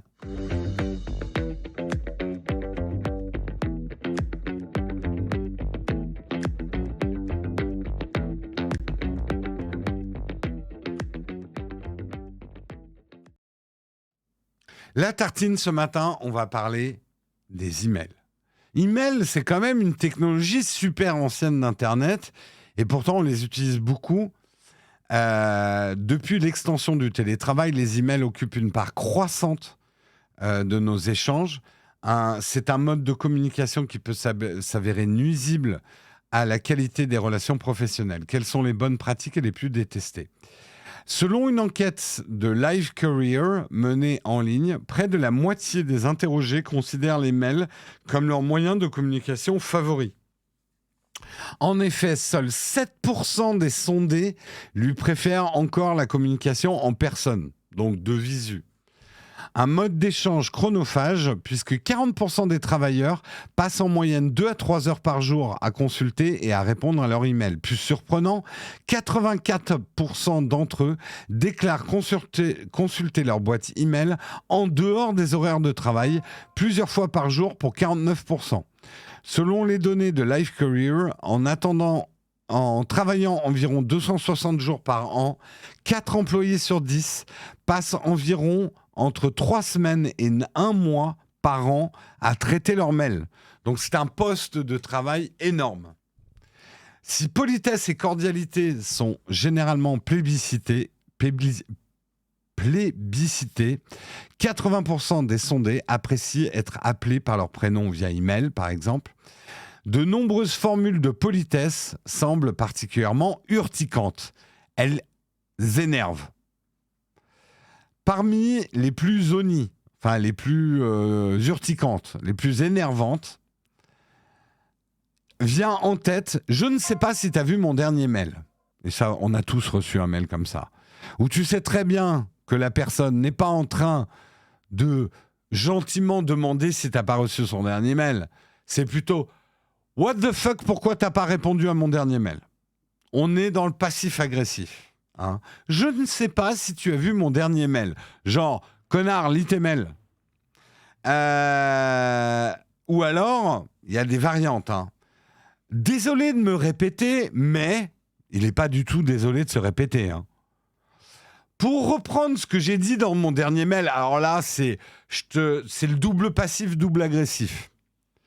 Pour reprendre ce que j'ai dit dans mon dernier mail, je ne t'accuse pas de ne pas avoir lu mon mail et de rien foutre au boulot.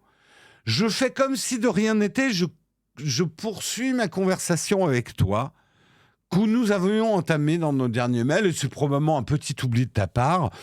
Je t'invite à aller relire mon dernier mail. C'est exactement ça, quoi. Au sujet de notre discussion, variante aussi, ou alors discutons de ça en personne, c'est des phrases considérées comme passives-agressives, souvent interprétées comme un reproche. Également, ce qu'il faut éviter de faire dans les emails, pour éviter de passer pour un boomer, ou un vieux, on va dire pour passer pour un vieux. Parce que maintenant, les Xers sont des vieux aussi, donc il n'y a pas que les boomers qui sont des vieux. Donc pour éviter de passer pour un boomer, il vaut mieux tirer une croix sur les gifs, considérés par 74% des participants comme démodés. 77% estiment d'ailleurs que c'est un truc de vieux. Voilà. Le gif, c'est à oublier. Ou alors, il faut qu'il soit extrêmement bien intégré et hyper pertinent. Mais le gif, ça se fait plus. À proscrire également les mêmes.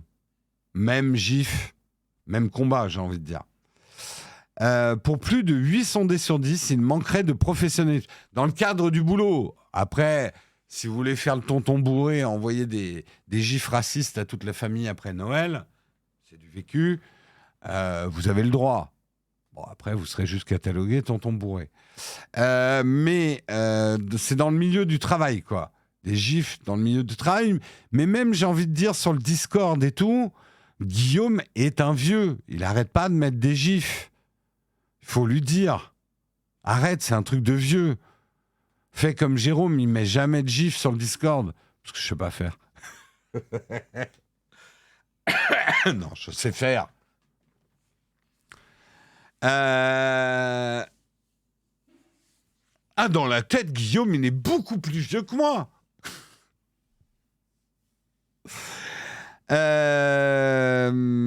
Par contre, les emojis sont très appréciés dans le milieu professionnel. 78% déclarent apprécier l'utilisation d'emojis qui leur permettent de mieux comprendre leur interlocuteur. Et ça, c'est un truc, je vous bassine depuis des années là-dessus. L'emoji permet de nuancer et d'apporter des intonations à une discussion écrite et dans un mail. Et ça, c'est très bien.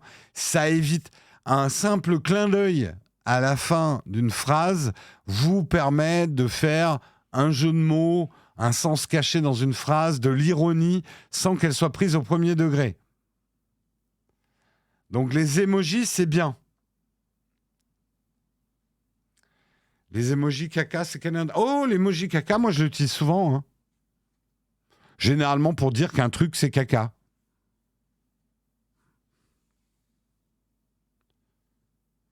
Non, moi je suis pas du tout d'accord. Les emojis, c'est vachement bien et ça évite des erreurs d'interprétation de messages et des gens qui s'engueulent parce qu'une phrase a été prise au premier degré et le lecteur n'a pas compris que l'émetteur faisait du second degré. Et on voit tous les jours sur le chat. Vous dites des trucs, vous prenez un ban, et derrière vous disiez « Ah non mais, je disais ça pour rigoler !» Bah mets un emoji que t'es en train de rigoler, qu'on comprenne.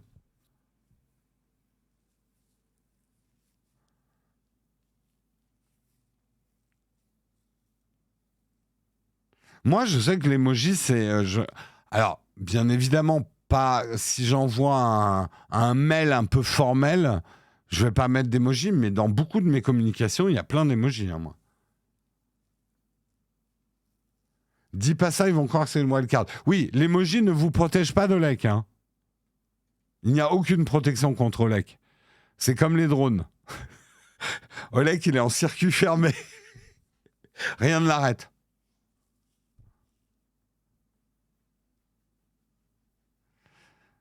Faites gaffe, dans un chat, même les emojis, hein, il y a des emojis qu'on connaît bien. Si vous les utilisez, vous allez vous faire bloquer. Et oui, ça vous donne pas un emoji n'est pas un blanc-seing. Hein. C'est pas parce que vous avez mis un emoji que vous pouvez dire n'importe quoi. Hein.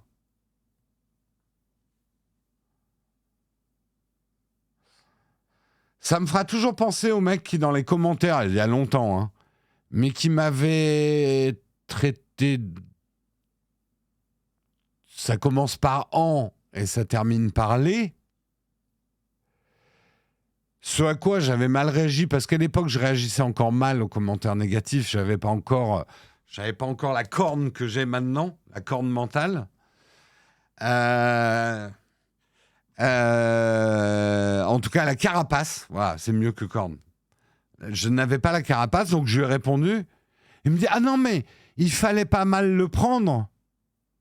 Attends, comment on peut bien prendre quand tu me traites de en les?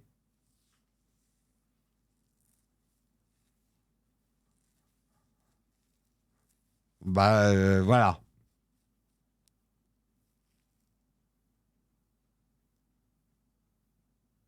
Bref, tout ça pour dire. Alors, je sais pas vous, mais moi, les mails, c'est absolument pas ma manière de communiquer favorite. Je vous le dis, hein, tous ceux qui ont essayé de me joindre par des mails ou en envoyant au mail commercial de Nowtech pour me demander un conseil, je vous répondrai jamais. Moi, j'ai un gros problème avec les mails. J'en reçois énormément. Je commence à essayer de me discipliner, à maintenant essayer de répondre tout de suite, parce que sinon, je réponds jamais. Mais quand je dis je reçois trop de mails, je reçois, et je n'exagère pas, je reçois entre 20 et 100 mails importants par jour. Non, les sponsors, vous utilisez ce mail parce que de toute façon, c'est pas moi qui lis le mail commercial. Le mail commercial, vous pouvez essayer d'écrire au mail commercial. On a donné la consigne à l'équipe commerciale. Vos mails, ils terminent à la poubelle. Vous ne pourrez pas nous contacter comme ça. Mais, qu'est-ce que je voulais dire Moi, j'ai un problème avec les mails. J'ai le problème des drapeaux. Je vois des mails importants, je les lis, je mets un drapeau dessus en disant je traiterai ça plus tard et je les traite jamais. Levez la main si vous avez le même problème que moi. J'ai actuellement plus de 2000 mails flagués. Et c'est un vrai problème. Et la seule manière de combattre ça, en fait, je vais vous dire, maintenant, ma nouvelle stratégie, c'est de ne plus ouvrir mes mails, sauf au moment où je suis sûr d'avoir le temps de pouvoir répondre à des mails.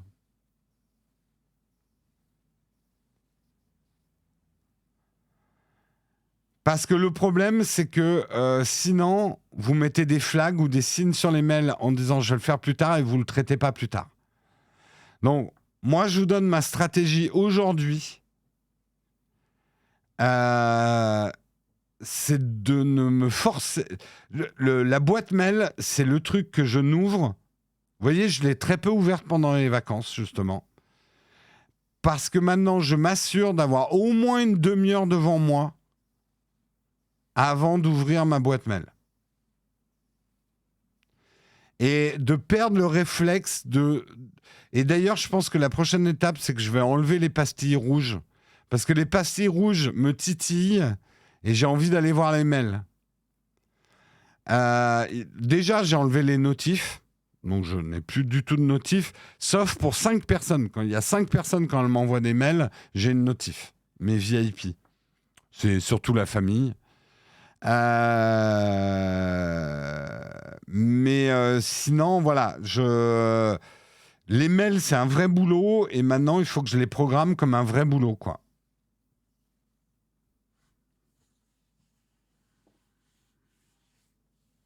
Mais pour le coup, il faut pas les ouvrir avant. Parce que sinon, vous allez mettre un drapeau, vous les remettez en non lu, hein, ça c'est l'autre truc, et en fait, vous les traitez jamais, quoi.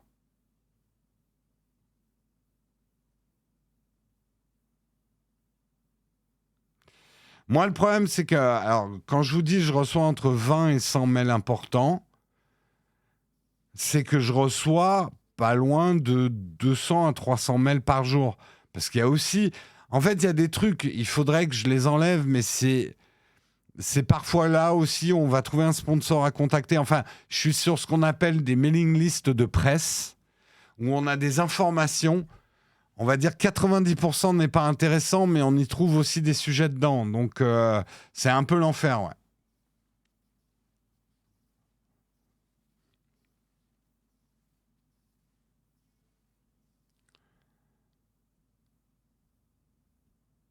Non, non, c'est pas une question de filtre. Je les ai demandés, ces mails.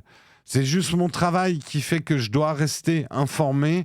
Donc, on est inscrit sur des listes de piges journalistiques tech qui on reçoit en gros toutes les newsletters de toutes les marques.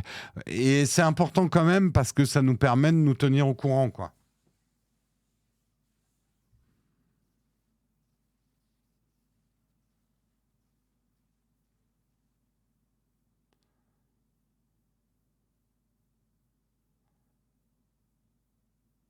Au moins filtré, non, mais je sais qu'il faudrait que je mette les mains dans le cambouis, avoir un tri. Alors moi, en fait, mon tri, il est le suivant.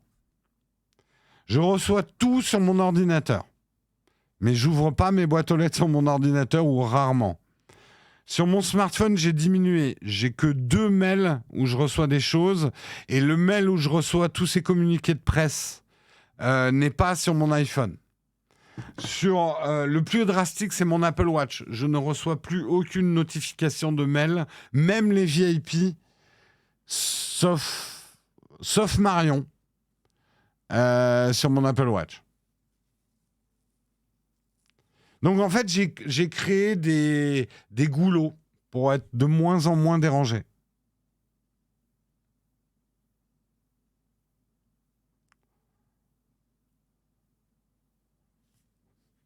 J'ai jamais eu le temps de faire des règles sophistiquées. J'avais essayé une époque, ça m'a créé un bordel. J'ai jamais eu le temps vraiment de mettre des règles très sophistiquées sur mes mails. Ce serait bien, mais jamais eu trop le temps. Enfin voilà. Comme quoi, vous n'êtes pas seul. Les problèmes des mails. Tout le monde. L'Apple Watch me sert à plein d'autres trucs que de recevoir des notifs. Hein. C'est à la victoire. C'est même l'usage le moins important pour mon Apple Watch. Mais justement, cette question, il faut la poser maintenant, puisque nous rentrons dans la dernière partie de l'émission, les camps de fac.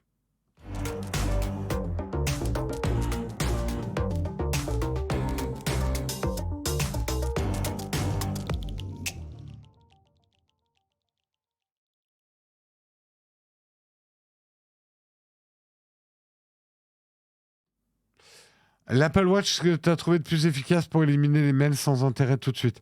En fait, tout dépend du volume de mails que tu reçois tous les jours. Moi, le volume de mails, il est facilement de 200, 300 mails.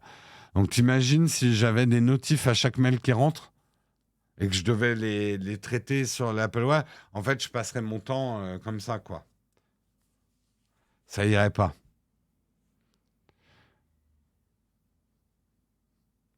Votre avis, achat entre Mac Mini ou MacBook? Bah en fait, tout dépend. Tu parles de deux trucs très différents. Un MacBook, c'est génial quand tu as de la mobilité. C'est-à-dire, par exemple, tu travailles à 2 ou 3 endroits différents. Clairement, un MacBook, c'est mieux. Si tu travailles toujours au même endroit, prends-toi un Mac Mini avec un écran externe.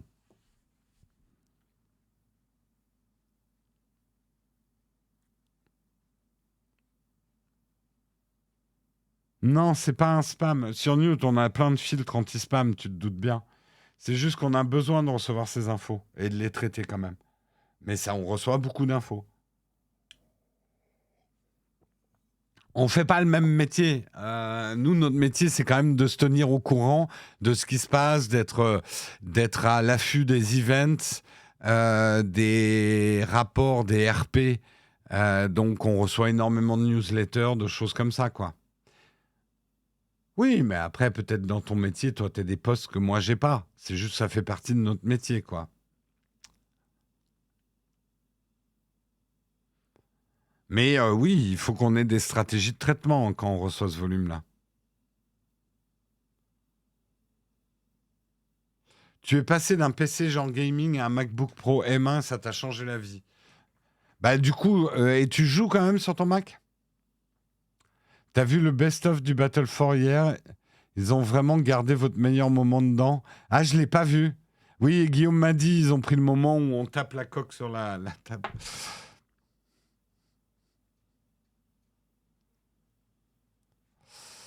Bah écoute, sur Newt, si t'as des solutions, toujours preneur, hein. Après, moi, je déteste les mails, mais ça reste quand même assez efficace pour un certain nombre de choses. Et en fait, les agences de presse utilisent énormément le mail. Donc voilà, je ne sais pas quoi te dire par rapport à ça.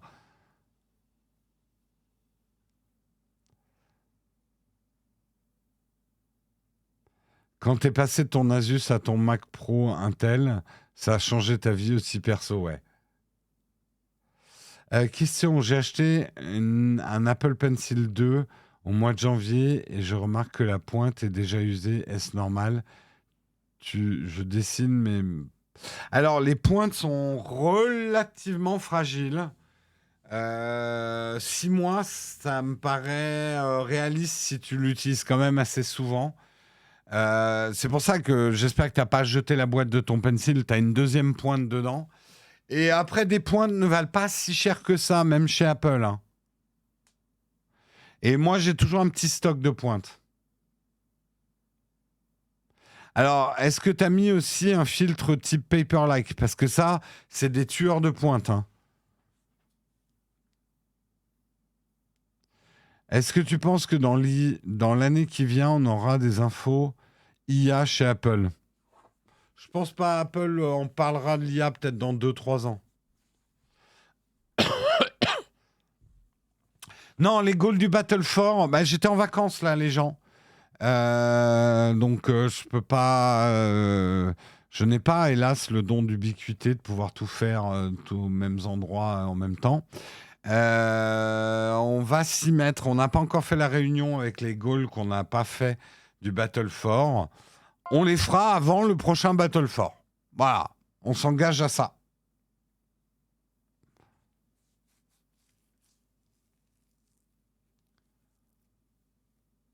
Un lien, non, on a zéro affiliation avec Apple, donc achète-les chez Amazon avec notre lien Amazon. Mais Apple, non, ils font pas d'affiliation à Apple directement. Donc quand vous achetez directement chez Apple, on touche pas un copec. Mais même quand vous achetez chez Amazon, si vous n'utilisez pas nos liens ou que vous créez pas un lien d'affiliation, on touche zéro copec. Je vous en veux pas, mais on perd. Enfin, il y a des gens qui nous remercient parce qu'on les a conseillés sur un produit et qui disent grâce à vous, j'ai acheté tel truc et je leur dis et t'as utilisé notre lien d'affiliation alors pour nous remercier? Ah merde, j'ai oublié.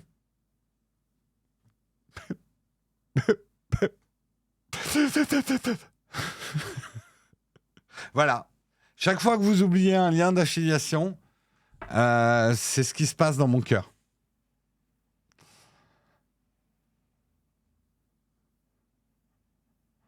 Oh, je pense qu'on les trouve, les pointes officielles d'Apple sur Amazon. Je sais pas, peut-être pas.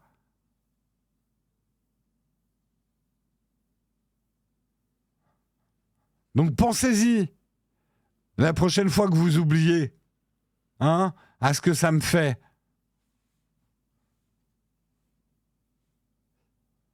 On est toujours dans le mug et 9h45. Aïe, aïe, aïe, aïe, aïe, aïe, aïe. C'est beaucoup trop tard. Beaucoup, beaucoup trop tard. Tape Nowtech sur Amazon, tu tombes sur notre boutique. Sinon, tu fais point d'exclamation Amazon là dans le chat et vous aurez notre lien d'affiliation générale. Bon, non, mais si le produit n'y est pas, achète chez Apple, hein, Ali. Donc n'oubliez pas nos liens d'affiliation. Et quand on vous propose du matériel photo, que ça soit chez IPLN ou la FNAC, utilisez nos liens, utilisez, ça nous aide. Et vous les utilisez de moins en moins. Et moins vous utilisez nos liens, plus on va prendre de sponsors. Et là, vous ferez « Ah, il y a trop de pubs chez Nowtech, c'était mieux avant. » Ouais, mais avant, on était ruinés. Je vous ai un peu fait le résumé de la situation en une phrase. Vous avez compris le problème économique d'un créateur de contenu?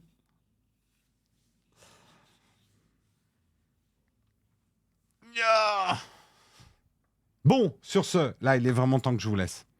Vraiment temps que je vous laisse, c'est dommage, parce que j'étais bien, là. J'étais bien. Je serais bien resté toute la matinée. Mais j'ai tellement de travail à côté, tellement de trucs à faire. Ah ouais, cool. Merci pour l'info. On va faire un raid chez Presea, qui est en train de jouer à Diablo. Moi, ce soir, si j'arrive à lancer Diablo, si je me suis pas effondré parce que j'ai dormi que 3 heures cette nuit, donc il y a beaucoup de conditionnels, on va dire qu'il y a un petit 60% de chance que je joue à Diablo ce soir ici, sur la chaîne Twitch. Donc si ça vous intéresse de me regarder jouer à Diablo 4, ça sera peut-être ce soir. Je vous souhaite un excellent week-end. Ah oui, avant, je voudrais quand même remercier Mathieu pour ton 11e mois d'abonnement. Pixlavray pour ton abonnement. Merci Maman de Prise pour ton abonnement. Merci Obsidian pour ton 8e mois. Merci JK445 pour ton 4e mois d'abonnement. Merci John Duff pour ton 28e mois d'abonnement. C'est plus de l'amour, c'est de la rage. Merci Référé JP pour ton 27e mois d'abonnement. C'est plus de l'amour, c'est de la rage. Merci Feelgood49 pour ton 3e mois d'abonnement. Merci Frouk06 pour ton 25e mois d'abonnement. C'est plus de l'amour, c'est de la rage. Merci Pires Dinis. Ah mais en fait, on n'a pas eu le train de la hype avec tous ces contributeurs. What the fuck. Merci Pires Dinis pour ton 30e mois d'abonnement. C'est plus de l'amour, c'est de la rage. Merci Collector Mix pour ton Prime, 4e mois de Prime. Merci Goldomark pour ton 7e mois d'abonnement. Merci Dids1975 pour ton 5e mois d'abonnement. Merci à vous. Les autres, je les ai déjà remerciés en début d'émission. Merci en tout cas les contributeurs. On a besoin de vous. N'oubliez pas les contributions. On est en début de mois. Let's go. Dès que vous touchez le salaire, go contribution. Guillaume, il a fait un train de hype niveau 5, lui. Oui, mais je sais très bien comment il a fait. C'est un influx manipulateur, Guillaume. Allez, je vous souhaite une très très bonne journée. Et donc, on va faire un raid chez Presea. Hop. Presea, elle est... Ah, pourtant, elle est en Just Chatting, là, ou elle est en train de jouer à Diablo? Moi, je la vois en Just Chatting. Bon, c'est pas grave. On va faire un raid chez Presea. Je vous fais des gros bisous. Passez un bon week-end. Et peut-être à ce soir. Ciao tout le monde.